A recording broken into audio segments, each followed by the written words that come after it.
दोस्तों, बृजभूषण मामले में क्या बहुत बड़ा खेल हो गया है। जो आश्वासन अमित शाह की तरफ से पहलवानों को मिला था वो सब क्या झूठा था? क्या वो सब झूठ निकला? जो बातें अमित शाह की तरफ से कही गई थी कि हम जो है गिरफ्तारी करेंगे, 3 दिन का हमें वक्त दीजिए, मोहलत दीजिए, वो सब क्या एक सिनेरियो बनाकर लोगों तक प्रस्तुत करने के लिए ही था? क्योंकि दिल्ली पुलिस गई थी और घंटों घंटे पूछताछ किया, लेकिन अब इस आंदोलन को कमज़ोर करने के लिए, पहलवानों को कमज़ोर करने के लिए क्या बहुत बड़ा खेल पहले से ही रच दिया गया था? क्या पहले से ही इसकी पूरी स्क्रिप्ट लिखी जा चुकी थी? आज पूरा खेल समझिए दोस्तों। ये जो माहौल बनाया गया था ना, कभी आंदोलन वापस लेने की बात हो रही थी, अफवाह उड़ाया जा रहा था, कभी शिकायतकर्ता के बयान से पलटना, बार बार खबर उड़ाना, मीडिया में चलाना, ब्रेकिंग करके बताना कि ये सब तो झूठ है, पहलवान तो बालिग है, नाबालिग है ही नहीं, पॉक्सो एक्ट खत्म हो जाएगा। आखिर वो सब कुछ जो अफवाह उड़ रही थी वो सब सच साबित हुई। जिस शिकायतकर्ता की वजह से बृजभूषण की गिरफ्तारी पक्की होने वाली थी, यानी जो पॉक्सो एक्ट बृजभूषण शरण सिंह के खिलाफ लगा था, उनके ऊपर लगा था, वो एक्ट बृजभूषण के ऊपर से हट गया है, समझिए।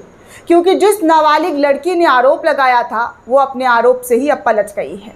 ये पूरा खेल जो खेला गया है दोस्तों, कितना पेचीदा बनाया गया, लेकिन अब सब कुछ सीधा हो गया है, सब कुछ साफ साफ नजर आने लगा है। भाजपा सांसद और रेसलिंग फेडरेशन ऑफ इंडिया के पूर्व अध्यक्ष बृजभूषण शरण सिंह के खिलाफ यौन उत्पीड़न का आरोप लगाने वाली नाबालिग पहलवान ने अपने आरोप वापस ले लिए हैं। जी हाँ, जो आरोप बृजभूषण पर लगा था वो आरोप अब नाबालिग लड़की ने वापस कर लिया है, यानी कि केस वापस ले लिया है।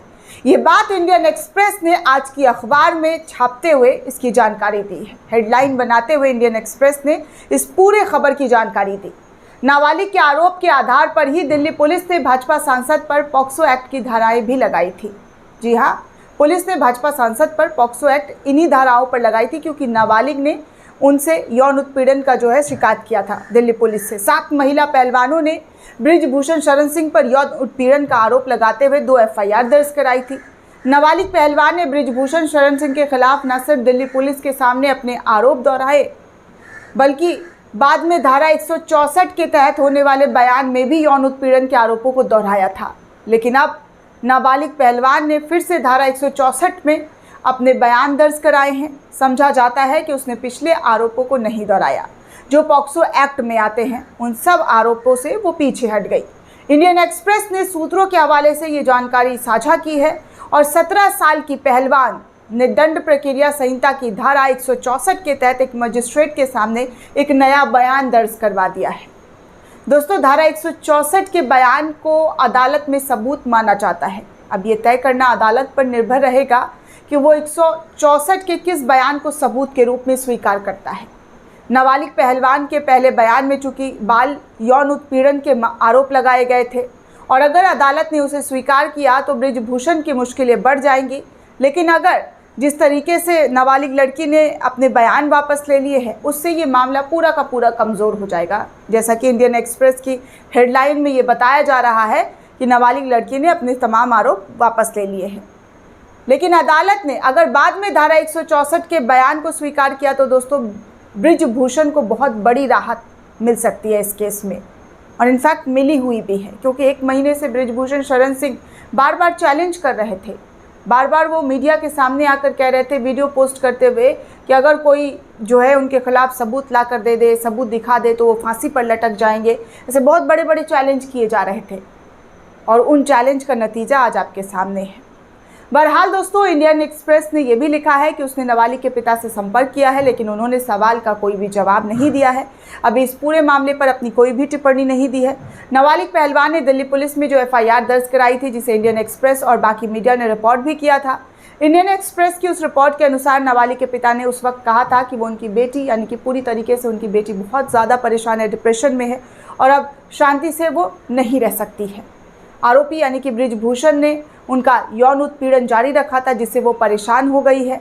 नाबालिग ने अपनी शिकायत में ये भी कहा था कि आरोपी भाजपा सांसद बृजभूषण शरण सिंह ने उसे कसकर पकड़कर एक फ़ोटो खींचने का नाटक करते हुए उसे अपनी ओर झुका लिया था, उसके कंधे को ज़ोर से दबाया गया था। ये सब कुछ नाबालिग की तरफ से उस एफआईआर में दर्ज किया गया था। और ये भी कहा गया था कि किस तरीके से जो है उनको बृजभूषण शरण सिंह ने टच किया, फिर उन्हें जानबूझकर जो है अपने करीब खींचा, उनके स्तनों पर हाथ फेरा। ये सब कुछ इस एफआईआर में जो है बृजभूषण शरण सिंह के खिलाफ इस नाबालिग लड़की ने बयान दर्ज करवाया था। लेकिन अब उन तमाम बयानों का कुछ भी नहीं, क्योंकि कोर्ट के सामने, मजिस्ट्रेट के सामने जो बयान देना था उस बयान से नाबालिग लड़की जो है वो मुकर गई है। इंडियन एक्सप्रेस के मुताबिक नाबालिग ने 10 मई को मजिस्ट्रेट के सामने मुस्लिम बृजभूषण शरण सिंह के खिलाफ यौन उत्पीड़न की घटनाओं का विवरण देते हुए अपना पहला बयान दर्ज कराया था। एफआईआर के अनुसार जो बृजभूषण है उस पर बाल यौन अपराधों के तहत जो है पॉक्सो अधिनियम की धारा 10 और आईपीसी की धारा 354 यानी कि महिला की शील भंग करने की दायरे से उस पर हमला या आपराधिक बल जोर ज़बरदस्ती करने के आरोप लगाकर इन तमाम धाराओं में मुकदमा दर्ज किया था। 354A भी बृजभूषण शरण सिंह पर लगा था, यानी कि यौन उत्पीड़न। 354D के तहत भी मामला दर्ज किया गया था। इसमें से धारा 10 यानी कि एक बालिग के खिलाफ गंभीर यौन हमले से संबंधित था, जो 7 साल तक की जेल की सज़ा के साथ बृजभूषण पर अगर ये तमाम जो केस लगे हुए थे उसमें 7 से 10 साल की सज़ा होने वाली थी। पॉक्सो अधिनियम की धारा 9 जो गंभीर यौन हमले को परिभाषित करती है, एक ऐसे व्यक्ति द्वारा बच्चे के खिलाफ यौन हमले को अपराधी बनाती है जो कहीं किसी अधिकार वाले पद पर हो। सेक्शन 9O और 9P गंभीर यौन हमले को परिभाषित करता है, जो कोई भी बच्चे को सेवाएं प्रदान करने वाली किसी संस्थान के मालिक या प्रबंधक या स्टाफ में होने के नाते ऐसी संस्था में बच्चों पर यौन हमला करता है। ये सब कुछ जो है बृजभूषण शरण सिंह के खिलाफ मामला दर्ज किया गया था। ये सारे धाराएं थे, लेकिन अब ये धाराएं शायद धाराएं बनकर रह जाएंगी, क्योंकि इन धाराओं का कोई महत्व नहीं रहेगा, कोई भी जो है ताकत नहीं रहेगा, क्योंकि जिन धाराओं के तहत बृजभूषण शरण सिंह जेल की सलाखों के पीछे जा सकते थे वो धारा भी अब ख़त्म होता हुआ नजर आ रहा है। हालांकि पुलिस की तरफ से अभी कोई बयान, आधिकारिक बयान नहीं आया है कि इन धाराओं को ख़त्म किया गया है, नहीं। लेकिन कुल मिलाकर अगर देखा जाए तो जब जो शिकायत करता है वही अपना शिकायत वापस लेता हुआ नज़र आ रहा है, तो फिर इस केस में क्या जान और क्या दम रहा दोस्तों। तो ये सब आपको समझने की ज़रूरत है कि पहले तो बहुत हवा उड़ाया गया, खूब मखौल बनाया गया कि ये जो पहलवान है वो नकली पहलवान है, पहलवानी नहीं करना जानते हैं, पहलवान थे तो ये बृजभूषण शरण सिंह को पटक क्यों नहीं दे रहे थे, इनका कैसे शोषण हो सकता है। ये सब तरीके की खबरें उड़ाई गई। फिर एक तरीके से ये भी बताया गया, आंदोलन कल ही की बात है, आंदोलन वापस ले लिया गया है। फिर कल ये खबर उड़ाई गई थी कि जो लड़की है वो अपना बयान जो है उस बयान से मुकर गई है। उसके चाचा ने उसे 2-3 दिन पहले ये भी खबर आई थी कि चाचा ने सीधे कहा है कि कोई यौन आरोप हमने नहीं लगाया है, ज़बरदस्ती जो है पहलवानों ने, उन लोगों ने बहला फुसला कर हमारी बच्ची को जो है डरा धमका कर इस तरीके की चीज़ों में फंसाया है। तो ये सब कुछ जो है दोस्तों धीरे धीरे करके बहुत पेचीदा हो रहा था, लेकिन अब सब कुछ आपके सामने है, पानी की तरह साफ नज़र आ रहा है कि आखिर जो है ये इतना ज़्यादा खेल किस वजह से खेला गया है।